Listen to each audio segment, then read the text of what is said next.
Bonjour. Plus... Donc nous interviewons maintenant, aujourd'hui, Monsieur Olivier Postel-Vinet, toujours dans le cadre donc, du week-end de la liberté du cercle Frédéric Bastiat, animé par notre ami Patrick de Casanova. Alors, Monsieur Postel-Vinet est quelqu'un de très très important et qui est un très grand reporter et qui donc évidemment est quelqu'un de très curieux. Donc vous êtes fatalement curieux. Quand on est reporter, on est curieux. Je suis curieux d'esprit. Oui, d'esprit, bien sûr. Et vous êtes tellement curieux que vous avez été, à mon avis, vous allez au bout du bout, puisque vous avez créé une revue qui s'appelle Books et qui a cette particularité d'aller rechercher dans le monde entier tout ce qui est écrit, tout ce qui est livre, et d'expliquer à ceux qui lisent cette revue comment on voit les choses ailleurs. Et donc, quand vous allez comme ça dans le livre, vous allez finalement au cœur de l'esprit de l'humanité, parce que les auteurs sont des gens qui disent ce qu'ils ont dans la tête, ou ce que les autres ont dans la tête, comme Balzac, mais enfin ce sont des gens qui travaillent à l'intérieur du cerveau, en quelque sorte. Et donc votre curiosité va jusqu'à cet endroit ultime, et je trouve cette revue, qu'excusez-moi, je ne connaissais pas, c'est très mal, mais que je vais acheter, parce que je trouve ça magique. Oui, absolument, il faut s'abonner. Oui. Il faut que tout le monde s'abonne. Et je crois qu'effectivement, c'est une démarche vraiment passionnante. Alors, donc, dans le cadre d'aujourd'hui, donc, vous allez nous parler, vous êtes aussi, parmi toutes les choses que vous connaissez, puisque évidemment, quand on a l'esprit curieux et qu'on analyse les choses et qu'on est bien placé en tant que journaliste, les gens vous parlent, vous finissez par savoir beaucoup de choses, bien sûr. Et donc, vous vous faites une idée des choses et vous avez une idée assez précise de l'énergie renouvelable qui, je crois, vous envoyez toute la partie néfaste. Oui, c'est-à-dire que moi je ne suis pas du tout un spécialiste des énergies renouvelables. En revanche, j'ai écrit un livre sur le climat, sur la question du climat, et je me suis rendu compte en écrivant ce livre, dont l'objet a été de voir clair sur la question du réchauffement climatique, savoir si effectivement il y avait un réchauffement et si oui, à quoi était-il dû, qu'en réalité les scientifiques en savent beaucoup moins qu'ils le prétendent, et que la question est beaucoup plus complexe et beaucoup plus mal connue en réalité qu'on le prétend, notamment dans les médias et sous la plume de mes chers confrères. Et j'ai découvert qu'il y avait une sorte de chape de plomb de la pensée qui étouffait l'esprit critique sur cette question du climat, et j'ai essayé de montrer dans mon livre pourquoi. Et du coup, la question des énergies renouvelables m'apparaît sous un jour un peu différent de celle de la plupart des gens, parce que émettant un doute sur les prémices, c'est-à-dire sur la question de savoir si effectivement il faut réduire fortement les énergies fossiles pour améliorer l'environnement, pour faire baisser le CO2 dans l'air et d'autres gaz.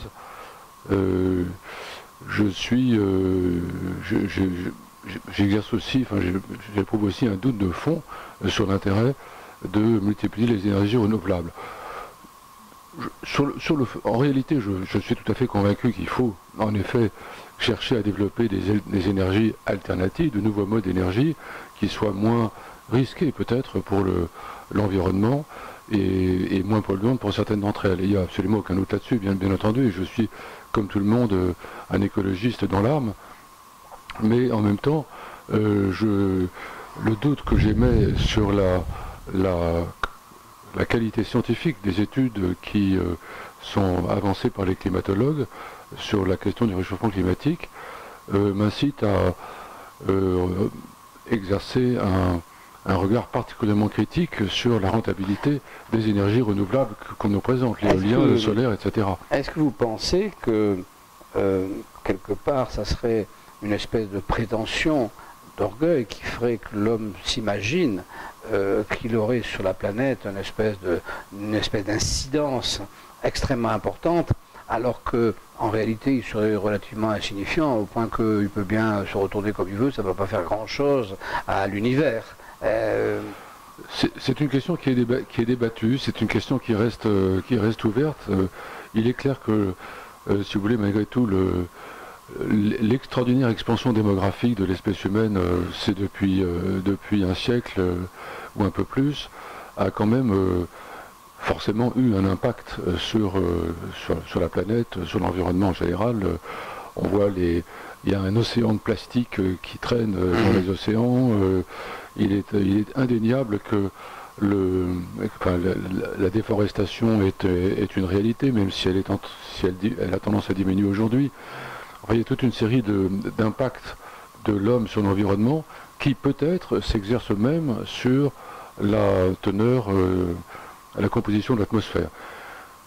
Il est probable que l'homme exerce une influence marginale, en tout cas marginale, sur la teneur de l'atmosphère. Est-ce à dire que l'homme est en train de transformer les climats? Ça, c'est beaucoup plus douteux. Est-ce qu'on n'est pas dans un espèce de cycle infernal qui fait que plus l'homme s'enrichit, plus il a tendance à être précautionneux de son environnement puisqu'il y tient, mais plus il s'enrichit, plus en même temps il le détruit, parce que pour s'enrichir, il est obligé de le détruire. C'est-à-dire qu'est-ce qu'on n'a pas un espèce de cycle qui fait qu'on part de zéro, on s'enrichit donc on pollue, et puis tout d'un coup, après, quand on est riche, on se dit, il ne faut plus polluer, on va s'arrêter. Et est-ce que la solution ne serait pas d'arriver à ce que tout le monde, finalement, puisse accéder à la richesse, de telle sorte que tout le monde devienne un peu plus raisonnable dans ses... Mais est-ce que ça peut se solutionner, et est-ce que c'est lié? Oui. D'ailleurs, de ce point de vue, je suis plutôt optimiste. Il me semble que, en dépit de toutes les erreurs qu'on peut commettre de par le monde, il y a tout de même la tendance lourde est quand même à celle, à la fois d'un accroissement des richesses, comme vous le dites, et d'une meilleure préservation de l'environnement. Il était inimaginable, il y a encore quelques années, de penser qu'on pouvait pêcher des poissons à Paris, dans la Seine. Aujourd'hui, on voit des pêcheurs sur les quais de la Seine à Paris, qui non seulement prennent des goujons mais qui maintenant prennent des gros poissons. On voit il y a des saumons qui sont pêchés à Paris. Donc si vous voulez, il y a quand même, une anecdote naturellement, c'est un signe, mais en réalité il y en a beaucoup. Non, c'est un signe de précaution, bien sûr. En réalité, c'est un petit symbole de quelque chose de beaucoup plus large et de profond qui est probablement en train de se produire. De même, on assiste globalement à un début de reforestation de la planète. On a le même problème dans le contrôle des naissances. Quand une population devient un peu plus riche, un peu plus qu'elle vieillit davantage, etc., et elle est plus sûre d'elle, automatiquement elle crée une régulation des naissances. Donc en fait, alors c'est parce que c'était quand même là que la question se posait, parce que quand j'ai vu votre cursus, vous êtes parti du Matin de Paris, qui était quand même un journal complètement socialiste, et vous arrivez dans une manifestation complètement libérale. Alors je me dis, il y a un petit chemin qui a été parcouru. Donc est-ce que cette curiosité, est-ce que tout ce que vous avez vu, connu, vous amène à penser qu'on peut faire confiance à l'homme et notamment à l'individu, et qu'on n'est pas obligé d'avoir des directives collectives qui nous assimilent en un bloc qui serait le bloc de tel pays ou tel groupe, etc. Est-ce que l'individu a le droit de revenir? Je pense que la question est en réalité extrêmement complexe, et au risque de vous choquer peut-être, plus complexe, me semble-t-il, que ce que beaucoup de libéraux pensent. En réalité, la vraie dichotomie me paraît moins être entre l'individu et l'État qu'entre l'individu et les forces diverses qui s'exercent sur lui pour le manipuler et le contrôler. Je pense en particulier que les entreprises, et notamment les plus grandes d'entre elles, ont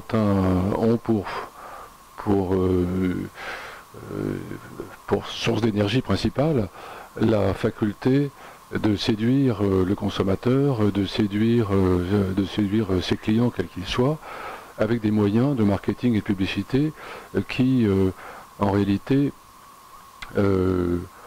perturbe les facultés de jugement de l'individu. Mais la séduction, ça perturbe toujours tout, hein.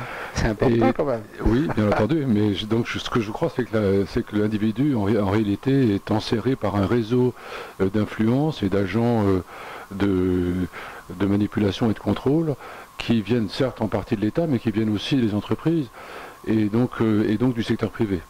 Donc et que la véritable ressource de l'individu, et là je rejoins le courant libéral, la véritable ressource de l'individu, sa vraie ressource, sa ressource fondamentale, c'est l'exercice de l'esprit critique. Bien sûr, mais vous savez, je ne pense pas, enfin en ce qui me concerne, je ne pense pas que le libéral soit quelqu'un qui, c'est pas le libéralisme, c'est pas un ode à l'entreprise, notamment lorsqu'elle dépasse, lorsque tout d'un coup elle devient elle-même une oppression. Ah, ça c'est évident que je pense qu'il ne faut pas. Le libéralisme, c'est pas la même chose que si vous voulez, la force, c'est le contraire de la force. Alors la force, elle peut s'exercer par l'État, c'est-à-dire par les mitraillettes, mais elle peut s'exercer aussi par l'argent, et la force, c'est vraiment l'ennemi du libéralisme. Dès que la force arrive, on perd la liberté, ça c'est clair, mais la force arrive de tout un tas de manières, y compris intellectuellement. Ce que vous évoquez avec le climat, qu'est-ce que c'est? C'est une prise de la pensée par la force. C'est ni plus ni moins, c'est ce qui vous, enfin, moi c'est ce qui me choque. Même si vous voulez, si je n'ai pas les compétences et les connaissances que vous avez accumulées parce que vous êtes dans un endroit privilégié, le seul fait qu'on m'impose quelque chose, ça me choque. Mais vous utilisez le mot libéralisme dans un sens qui est tout à fait légitime et respectable, mais vous savez bien qu'il y a d'autres sens du mot libéralisme et que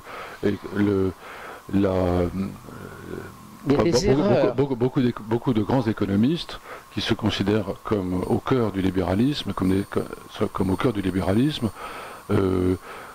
considèrent qu'il faut fondamentalement laisser faire l'économie.